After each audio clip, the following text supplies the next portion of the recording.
I've been homeless for a while now, and well, as Nacho B calls it, he calls it home free. When when I first became homeless, I borrowed a car, and I lived in that car for a while, um, but not very long because I had several jobs at the same time. So I was able to actually, now that I think about it, actually I was able to get a loan from another friend of mine, um, to buy the tiny van. It was a very, very short-term loan, but I went, and then once I bought the tiny van, I started living on the street, and I started being aware of the big the stratus, how many different kinds of homeless there are out there. I mean, because what I looked for was, a perfect place to sleep in my vehicle and not have to deal with the police. So, I couldn't disturb the community in any way. And there are a lot of people that thought exactly like I thought, and I started seeing them. They started seeing me, but there really isn't much, you know, the spirit of the group. There's not a lot of esprit de corps. Um,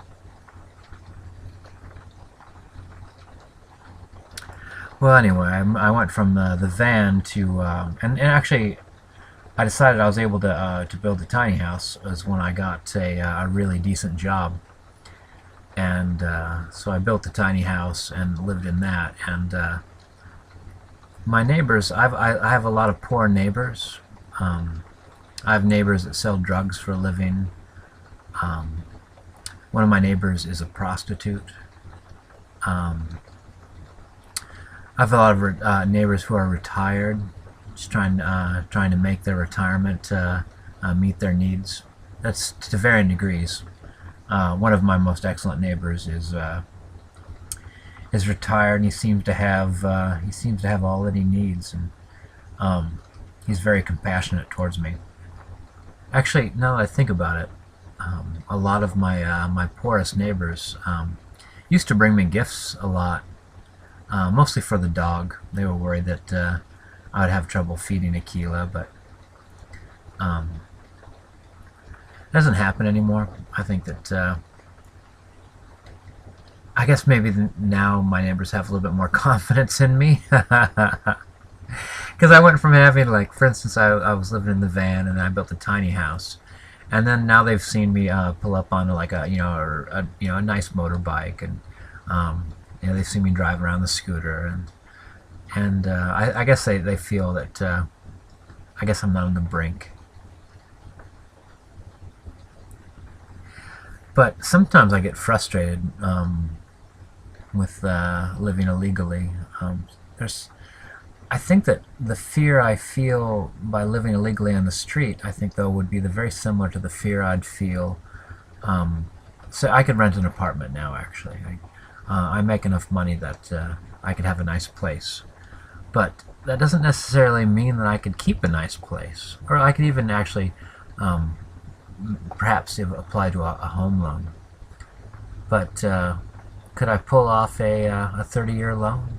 I don't know. Yeah, it's the thing about my money comes from the financial health of my community and society and the globe. So I know so many people that have lost their homes, and one guy told me that he got right to the edge. He could almost hold on to his home, and he was so fearful of the consequences, he sacrificed all his investment. And later he kind of looked back on it and saw that he could have survived. He could have continued to make his payments, but it got right to the edge to where, like, if things didn't work out right, he would have been in a bad way. So he felt like he made the right decision, but he knows now that he could have actually made it. He could have actually still had that home that he spent so much time and effort, building. I guess the number one thing is not that I'm homeless or home free or I have the potential to get an apartment or a home or something like that. Um, I guess it's, do I feel secure? As, maybe that's what a home's all about, feeling secure. Um, and I don't know if I do necessarily, but I definitely feel that if anything pops up, I'll be able to handle it. And I think that has a lot to do with my experience of being homeless or home free. Is that as the years have gone on, I realize that whatever life kicks up at me, as long as I'm I don't know. I guess I invest in my security and safety rather than in conveniences. So if something goes wrong, I have the ability financially and um, to take care of it. So I guess I guess it might feel